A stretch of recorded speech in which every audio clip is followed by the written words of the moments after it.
Bonjour à tous, j'espère que tout le monde va bien. Aujourd'hui on se retrouve pour évoquer le cas du film d'animation Le Seigneur des Anneaux, la guerre des Rohirrim, un film qui doit normalement sortir en salle le 11 décembre 2024 en France, et c'est super de pouvoir enfin retourner au cinéma pour voir un nouveau film de l'univers du Seigneur des Anneaux, un film produit par Warner Bros, à qui l'on doit notamment la trilogie du Hobbit de Peter Jackson. Ils ne sont pas à l'origine de la trilogie du Seigneur des Anneaux qui était l'apanage de New Line Cinema, mais depuis le milieu des années 2000, New Line Cinema appartient à Warner Bros, c'est d'ailleurs pour cela qu'ils ont pu produire la trilogie du film Le Hobbit. Et en 2021, Warner Bros a annoncé sa volonté de reproduire de nouveaux films, et notamment des films animés, et encore mieux des films en live action. On a eu récemment l'annonce autour du film La Traque de Gollum, et ça va être aussi quelque chose dont on risque de reparler dans le futur. Et concernant le film The War of the Rohirrim, la guerre des Rohirrim en français, il faut remonter en 2021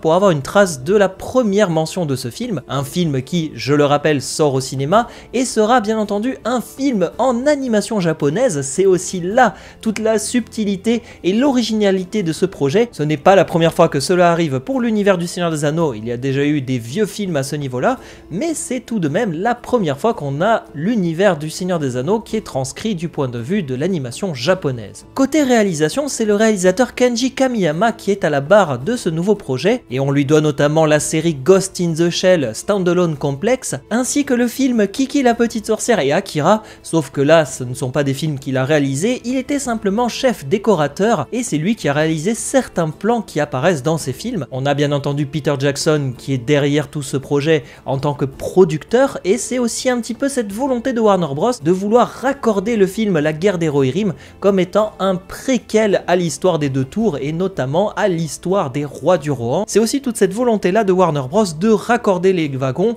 et essayer de proposer quelque chose qui s'inscrit dans la continuité des films initiés par Peter Jackson. Et comme je vous l'ai dit au départ, Warner Bros possède New Line Cinema et donc de facto les droits d'adaptation du Seigneur des Anneaux et du Hobbit, et outre cela, ce qui est intéressant, c'est qu'il possède aussi les appendices qui sont à la fin du Retour du Roi, qui sont, je vous le rappelle si vous ne le savez pas, une mine d'or pour les fans, avec plus de 150 pages racontant les récits du passé. C'est quand même quelque chose d'assez important parce que c'est de là que provient l'histoire qui sert de base au film The War of the Rohirrim, et je suppose qu'ils se sont quand même largement appuyés sur ce qui est raconté dans les appendices. Alors déjà d'entrée, je vais aussi faire un petit aparté rapide sur la traduction française, parce que vous l'ignorez peut-être si vous lisez et regardez les films en VO, mais en version française il y a aussi une nouveauté dans les livres, puisque maintenant il y a une nouvelle traduction française depuis les années 2010, et cette nouvelle traduction met en avant aussi un changement au niveau de certains mots, et le mot par exemple la communauté de l'anneau a changé, c'est devenu la fraternité de l'anneau. On a aussi beaucoup de changements par-ci et là, Fontcombe ça n'existe plus, c'est devenu Fandeval, et il y a aussi pas mal de changements, notamment sur les noms des personnages, avec le roi Helm Point de Marteau qui est devenu le roi Helm Main Marteau, mais aussi et surtout Sylvebarbe qui ne s'appelle plus comme cela, mais qui est désormais connu sous le nom de Barbebois. Théoriquement, la version française, la nouvelle, elle doit remplacer l'ancienne. Rien que l'histoire du Rohan, donc, qui va être racontée dans The War of the Rohirrim, elle va nous raconter l'histoire du gouffre de Helm, mais dans la nouvelle traduction française, ça ne s'appelle plus comme cela, ça s'appelle désormais la gorge de Helm. Donc effectivement, il risque d'y avoir peut-être pas mal de boulot à ce niveau-là. On a grandi avec cette traduction-là, et beaucoup de personnes comme vous et moi sont très attachés au nom propre et à cette traduction, et j'ose espérer que la version française de ce film fera le choix de prendre l'ancienne traduction plutôt que la nouvelle, pour être là aussi en accord et en continuité avec l'ancien doublage français. Du point de vue de l'histoire de ce film, je vais pas non plus trop rentrer dans le détail pour ne pas vous spoiler, sauf dans la partie analyse du trailer où là malheureusement je vais devoir forcément vous spoiler parce qu'il se passe beaucoup de choses dans ce trailer, et vous allez voir qu'en fait il n'y en a pas qu'un seul trailer, il y en a même deux. Il y en a un qui est caché parce qu'il a été juste publié en version japonaise, et on en parlera beaucoup plus dans la partie spoil et analyse, mais déjà ce que je peux vous dire sans trop rentrer dans le détail,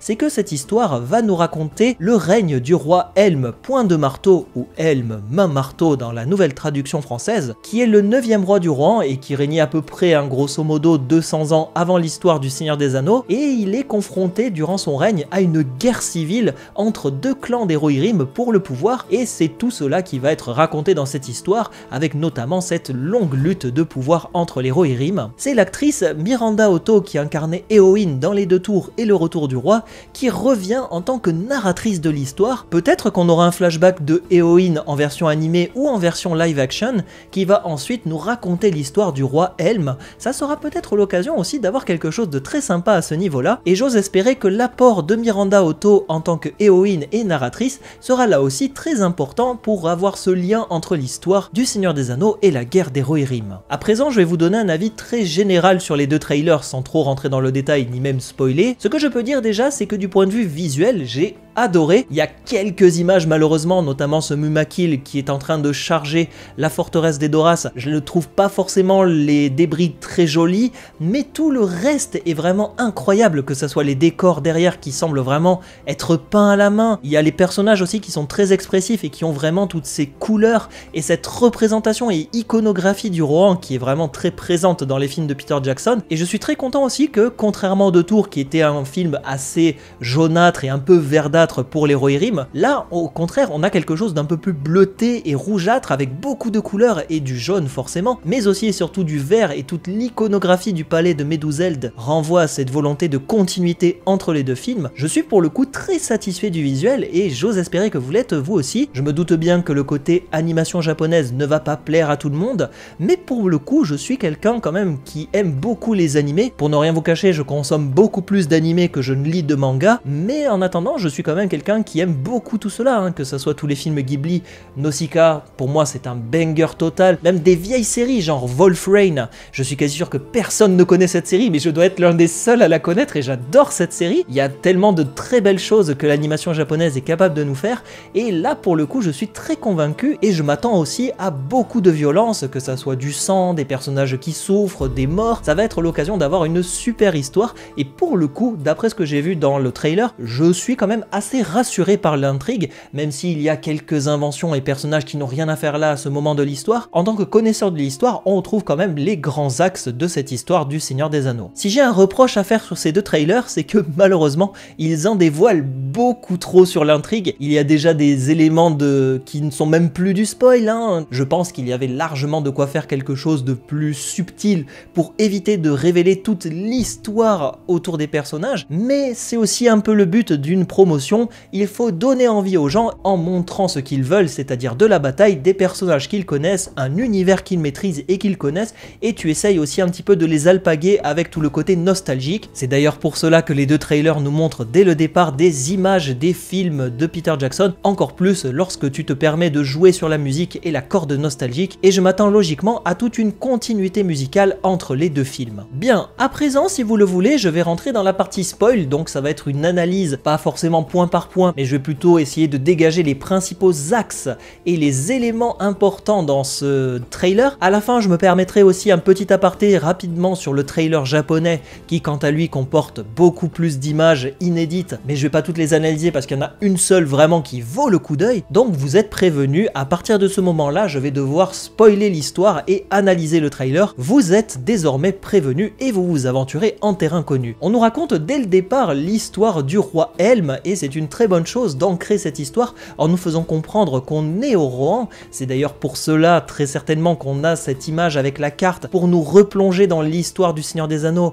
parce que dès le départ, J.R.R. Tolkien le disait, son univers commence par une carte, et c'est pour cela que Peter Jackson nous a montré aussi une histoire avec une carte dès le départ. C'est aussi l'occasion de replanter le décor géo-historique et de replonger dans l'univers de Tolkien à travers cette carte. De ce que j'en ai vu dans les deux trailers, l'histoire ne semble pas trop modifiée. Il y a des sortes de sous-intrigues quand même, notamment autour du personnage de Hera, qui semble un petit peu modifié, mais ça semble tout de même assez léger. La fille du roi Helm est clairement le personnage principal de ce film, mais pour le coup, je vais pas dire que c'est Walk of the Rohirrim, hein, non, loin de là. Au contraire, je trouve que c'est une très bonne chose, parce que déjà d'une part, ce personnage existe dans l'histoire, elle est mentionnée. Je ne crois pas qu'elle est mentionnée en tant que Hera, elle est juste mentionnée en tant que fille du roi Helm, qui semble être une sorte d'héroïne de son temps, donc là aussi quelque chose d'assez intéressant et un changement de cette histoire qui pourrait être un petit vent de fraîcheur bienvenu pour cette saga. On a ensuite toute l'histoire autour de la venue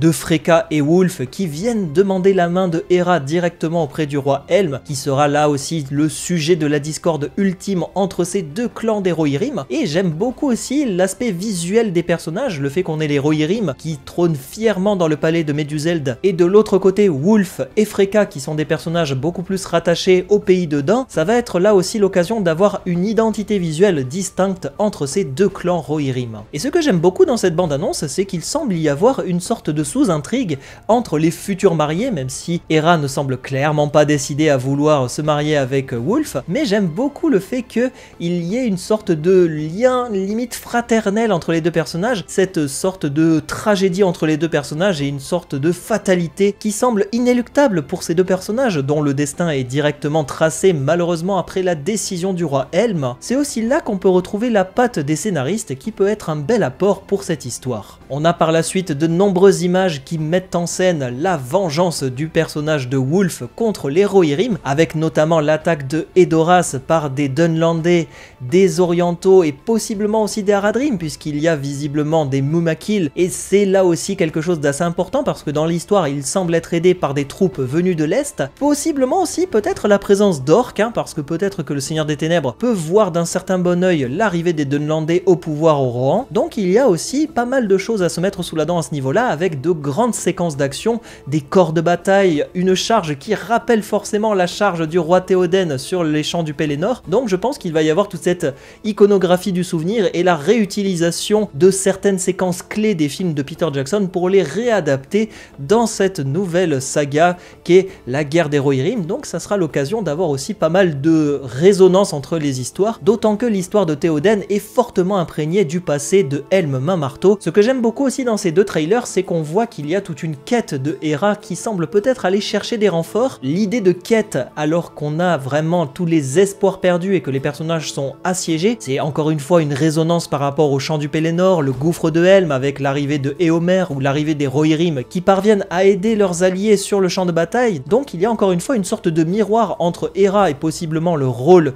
de Gandalf ou d'autres personnages dans les films de Peter Jackson, l'occasion peut-être de creuser encore plus ces ressemblances avec notamment cette séquence avec un aigle, là aussi peut-être quelque chose à voir s'il n'y aura pas une intervention des Valar dans le futur, mais en attendant c'est quand même quelque chose d'assez intriguant à ce niveau-là. En avant-dernier point que je voulais aborder, il y a ce final avec ce personnage qui a visiblement les mains assez maléfiques, à tel point que je me suis demandé au début si c'était pas un Nazgûl ou bien un orc. C'est possiblement un personnage ténébreux qui tient une besace remplie d'anneaux, et pour répondre à de futures questions, ce n'est pas surprenant qu'il y ait autant d'anneaux dans cette besace, parce que à cette époque, le Seigneur des Ténèbres Sauron avait pour volonté de récupérer le plus d'anneaux possible, et il faut savoir que à l'époque du deuxième âge, il n'y a pas eu que les anneaux de pouvoir qui ont été forgés, il y a aussi d'autres anneaux qui ont été forgés, notamment des anneaux qu'on considère comme étant des anneaux mineurs, des anneaux qui n'ont pas vraiment de pouvoir ou qui ont des mini-pouvoirs mais dont on ne connaît pas vraiment la spécificité, des anneaux qui ont été perdus, qui ont été mélangés, il y a même des bijoux aussi, et tout cet ensemble-là est traqué par le Seigneur des Ténèbres, et dans l'espoir peut-être de récupérer des anneaux de pouvoir, et encore plus l'anneau unique qui se serait peut-être perdu à travers tous ces anneaux. On peut imaginer un personnage dunlandais qui parvient à capturer une besace remplie d'anneaux dans le palais de Meduseld et qui va l'offrir au Seigneur des Ténèbres pour peut-être avoir une récompense. Ça sera aussi l'occasion de relier encore plus cette quête des anneaux de pouvoir avec les films de Peter Jackson. Et en ultime analyse, ce que je voulais voir avec vous, c'était cette image qui provient du trailer en japonais, déjà d'une part extrêmement stylé le trailer japonais.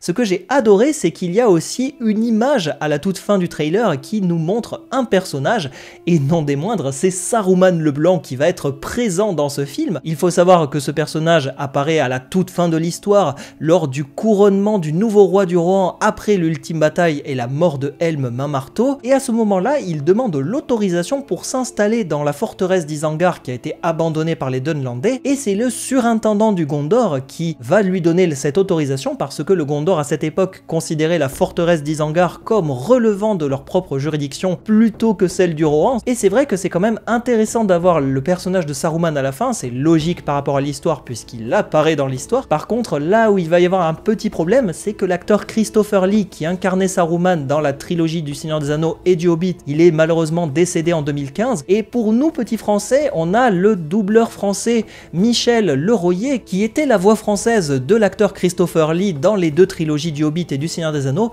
et lui aussi il est malheureusement décédé en 2022, donc attendez-vous très certainement à avoir de nouvelles voix. J'espère quand même qu'ils vont se débrouiller pour avoir une petite continuité à ce niveau-là, et si ce n'est pas le cas, c'est pas grave, ça me fera quand même vraiment plaisir de revoir le personnage de Saruman dans ce film. En conclusion, ce que je peux vous dire, c'est que ces deux trailers m'ont vraiment plu du début à la fin. Je suis rassuré par les images parce que dès le départ, je m'attendais vraiment à tout et n'importe quoi, et forcé de constater que on a quand même quelque chose qui s'inscrit dans la continuité, mais qui présente aussi l'avantage d'avoir ses propres spécificités visuelles, et c'est quelque chose que je trouve vraiment très réussi. Maintenant, reste à voir si l'histoire va être suivie à la lettre, s'il ne va pas y avoir de trop grosses digressions par rapport au livre de J.R.R. Tolkien. En attendant, je trouve que le film est entre de très bonnes mains, et comptez sur moi pour vous en parler plus en détail lorsqu'on en saura plus, et notamment lorsque le film sortira en salle, je le rappelle, le 11 décembre 2024. Dites-moi en commentaire ce que vous avez pensé de ces deux bandes annonces, ou juste la première si vous l'avez regardée, si vous allez le voir au cinéma, si vous êtes content que ce soit de l'animation japonaise,